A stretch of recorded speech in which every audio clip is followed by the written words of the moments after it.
So it took me about a month to make a decision to do this video. It seemed like I was waiting for the perfect moment, and there never really was a perfect moment. It seemed like from one minute to the next there was something going on. I wanted to take the moment just to talk about marriages, to talk about how we have to really guard our marriages, guard our minds, so that we are certain that we are in order, that we're not doing things that is going to jeopardize our marriage, compromise our covenant that we set before God. One of the posts that I just put up, and I actually heard it from listening to the Daily Wed, and Valerie in the Daily Wed had mentioned how affairs don't start in the bedroom, it starts with a conversation. And that's one of the posts that I just put up today. That's so true, because we think that, oh, well, it just happened because, when the affair occurs, we think that that's where it started. No, it started before then. It started when seeds were planted. Seeds could have been planted by family, friends, co-workers, neighbors, conversations that you've had with yourself about things that you're unhappy with. Many times we'll go into a marriage and we'll have unrealistic expectations. And from that, we start getting disappointed because we have expectations that we never even had a conversation with our spouse about.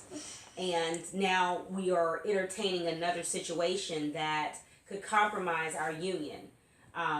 We minimize it, and we'll dismiss it and say, oh, it's just a friendship, or it's just a friend, or it's just a coworker, or it's just my family member. I tell them everything, and before you know it, now there are thoughts in your head that are causing you to feel a certain kind of way about your spouse, to the point where everything about your spouse bothers you, because you're comparing them to either your own thoughts, the thoughts that someone else has shared with you, something that you've seen with your eyes that you can't get out of your head, a conversation that you've had with someone where you are now comparing your mate to that person. And that is why it's so important for us to make a decision to say we're going to put up boundaries to protect ourselves from making decisions that are not healthy for our relationship. Whether someone else agrees with those decisions or not, they can say that you're insecure, they can say that you aren't confident, they can say that you don't trust, whatever it is that they want to tell you, to try to prevent you from putting up those guards that you need in your marriage and for yourself to keep you protected and your mate protected. You need to just dismiss that, because the whole point is that when we are in our marriage, what we are doing should be us honoring God.